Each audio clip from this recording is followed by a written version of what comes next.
What's up, guys? Orca's here, and today we finally have the release of the Acolyte episode 1 and episode 2. They came out together, and honestly, I can't say I dislike it. I really thought I would come into this show thinking like, oh, this is dumb. I really thought that. I really thought this would just be a dumb concept. This would be a dumb show. And so far it's not. It's really not a bad show so far. I wouldn't say it's like the most impressive Star Wars I've ever seen for a start of a show. I would venture to say even Andor and Ahsoka had better starts than this. But honestly, if they go the right direction with this show, I could actually really like this show. Again, I don't think it was the best start ever, but there are some things that I like about it. Mostly, I would say really the only thing that I actually really like about it is the characters. So far, they're not bad. I really like Sol. I like his Padawan Jeki. Yord, the newly, the new Jedi Knight. He used to be a Padawan and he recently became a Jedi Knight. I think even he's cool. Osha is all right. We get the beginning Jedi in the show. I thought she was all right. We get the Green Jedi. I can't remember all their names. I think Venestra, the Green Jedi, she's all right. I can't say I hate any of the characters so far either. They're all okay to actually decent characters. Sol, so far, would probably be my favorite. He really steals the show. And I have to say, even though so far this show feels disconnected from the rest of the Star Wars story, this really does feel like Star Wars. I'm not even kidding. This does feel like actual Star Wars. And I cannot say that for a lot of other shows. I think even this feels even more Star Wars than The Bad Batch does. I'll say that right now. We get to see the Jedi in the High Republic. We get to see them. It's like they're at the almost peak of their power. This is 100 years before the Empire. So technically it's 80 something years before the Phantom Menace. So, I think it's a really interesting timeline. And even though I said it feels disconnected from the rest of Star Wars, they could easily tie it in to the rest of the Star Wars story. Andor, what is a show that feels really not much like Star Wars. It feels very much disconnected from the story, but it's still okay Star Wars. And even though, again, like I said, so far the show, the first 2 episodes anyway, feels a little disconnected from the rest of the story, it does feel like Star Wars. Again, the Jedi, we get to see them. We get to see the Jedi Temple. We get to see them going on missions. We get to see how they think and how they act. It really feels like the Jedi, Yord is a very strict by the books kind of Jedi. We get to see Master Sol, who's very much like a Qui-Gon figure who, believes in the Force. He believes in the light side, but, he also, has his emotions. He also has affection and care for people like his former Padawan and his new Padawan. He's not a strict by the books kind of Jedi say Mace Windu or even Yoda in the prequels is. He's very much like a Qui-Gon figure. And as I was watching someone who was breaking this down, Qui-Gon was kind of ahead of the Jedi. And that's what Master Sol feels like compared to someone like Yord and Venestra, who are both very much by the books. And I think that's really cool. So those are just some of the quick analyzations of the show so far. Let's get to the actual story. So we start off at a bar or whatever. We see this Jedi Master, I forget her name, it starts with an I, Indara, I'm pretty sure. And we get to see an assassin come up to her. And she's, we get to find out that this assassin is going on after Jedi, murdering Jedi. And she puts up a good fight, Indara does, against May. Who is the assassin. Her name is May. And this was surprising. In the first 5-10 minutes of the show, we see a Jedi get killed by an assassin. And that's pretty bold, if you ask me. Jedi are powerful, but this assassin, who is also force sensitive, ends up killing her with just some knives.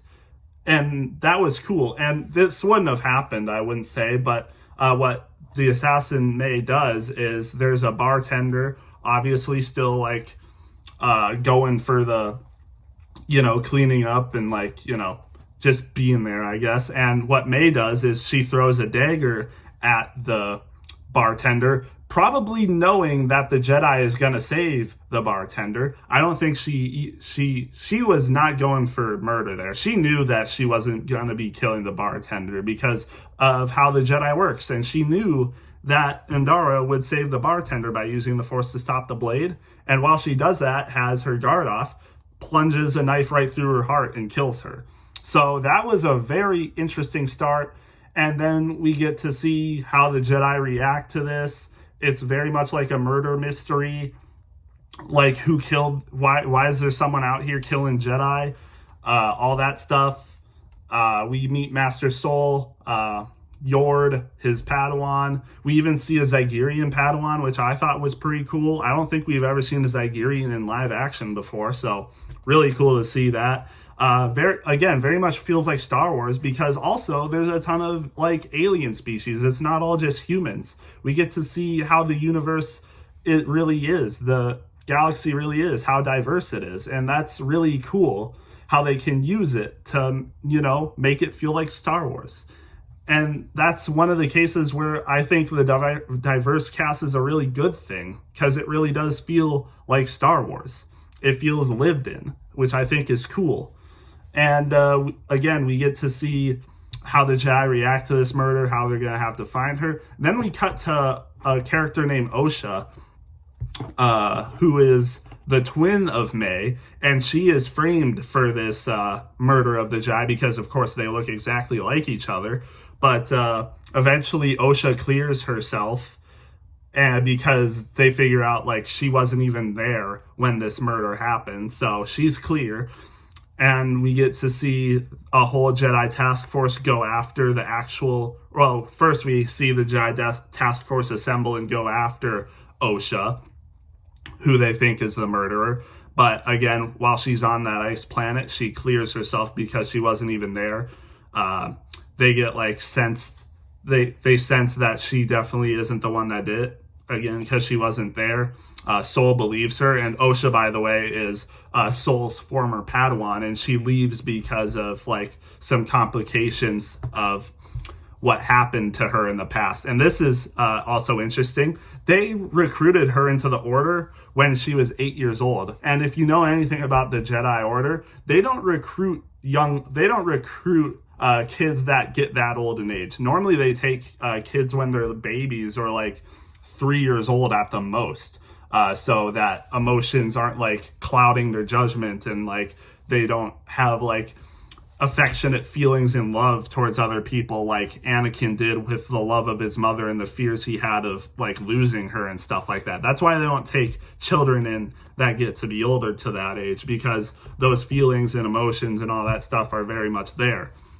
So for some reason, they took this girl in when she was 8 years old. And of course, that didn't go well. She ended up leaving the Order because of her emotions and stuff like that. But, Soul is very much still supportive of her. He still like really cares for her. And we see that he's like looking at a hologram of her. The Padawan that he now has questions why he does this. And he says it's like to learn from the past and stuff and all that, but I think he still really does care for her. And even when the news breaks out that they say Osha did this, he doesn't believe it. He can hardly believe it, and actually even tells Master Venestra that she couldn't do this. And I think that was really cool. We see like this weird Force vision of Osha and May talking with each other, and that's kind of how Osha finds out that it was her sister that committed this murder of a Jedi. So that's how we find out. I will say there was some like weird parts in the show. We see like Master Soul and Jeki walking into the ship where Yord's gonna be joining them, and he's in the middle of freaking changing. So he's like either half naked or like somewhat actually completely naked. It was just a weird moment of humor. It reminded me of the freaking Last Jedi moment where Kylo Ren has his shirt off talking to Rey in the Force Dyad moment. It was just a weird attempt of humor, but that's kind of what modern Star Wars is nowadays. It's a nitpick that I don't really like it. It made me chuckle, but like something that we see in Star Wars is like, eh. And there were a couple other moments like that too, but that's just how I felt. It didn't like really take away from the whole episode or anything. It's just like one of those nitpicks. And another nitpick is that there was a fire in space, and I see a lot of people on Twitter being upset about that. But when I was watching it, it's like, I don't really care. Like, it's Star Wars. Who cares if there's a fire in space? It's not like it's absolutely lore breaking. It doesn't take away from everything Star Wars. It's not like The Last Jedi. It's like, come on, we're really making this big of a deal about a fire in space. It's really nothing to be so upset over. And even Star Wars Theory, who nitpicks basically everything about Star Wars, and I actually like Star Wars Theory. That's not a attack on him. But even he was like, yeah, who cares? It's a fire in space. The prequels had moments like that too. So again, not a big deal, but that was basically the cover of episode 1. Then we get to episode 2, where May, who's killed the Jedi in the first episode, is now going to a second Jedi. And I actually forgot to mention this, but we actually see apparently the master of May, on this one planet. He kind of like, he's the one that's like assigning her to kill these Jedi, and he says something like killing a Jedi with a weapon is useless, but killing a Jedi without one, that's something to be recognized. So basically what May is trying to do to this next Jedi is kill the Jedi without a weapon, basically using her own hands, fists, or whatever else to kill her. So again, her next mission is to kill this Jedi, and she can't because this Jedi has been meditating apparently for 10 years straight, hasn't talked to a single other Jedi, and while he's meditating in the air, he has like a force field around him, so May physically can't even attack him. So she has to find another way to do this. So she goes to some guy that she's working with, and she gets a poison from him, and something that he says is like, these Jedi think they can find peace in like meditation and stuff, but really they can't, and stuff like that. And at first I thought he was like, being delusional. Like, the Sith don't believe that the Jedi are actually finding peace within themselves. They think their hope is a lie, their peace is a lie, basically what he says. And I was like, okay, yeah, that's just what the Sith believe. No, I think the Jedi actually find peace, because they actually do. But this particular Jedi actually didn't find peace. As we see, May actually like comes to him, and if you didn't know, May is like only going after Jedi that wronged her in the past, because what happened to May in the past is that her village was burned down, and like all her family died. She was separated from her sister. She supposedly died, but actually was alive, because at first the Jedi didn't believe that it could have been Osha's twin, because they thought she was dead, but then they realized she's still alive. So obviously she's definitely on the table now. So they find, the Jedi find the planet that she's on. I don't remember how, but they find the planet that she's on. And May is actually able to kill the Jedi Master by like talking with him and making him feel more guilt about what he did to her and how like the Jedi wronged her. We still don't know exactly how the Jedi wronged her, but apparently this man who's been meditating for 10 years trying to find peace still feels really guilty about what he did to May, and he ends up drinking the poison and offing himself because of what he did to May. So that was really interesting to see. I didn't expect that. And one thing I've heard about this show so far is that it is really bold, and I definitely agree with that.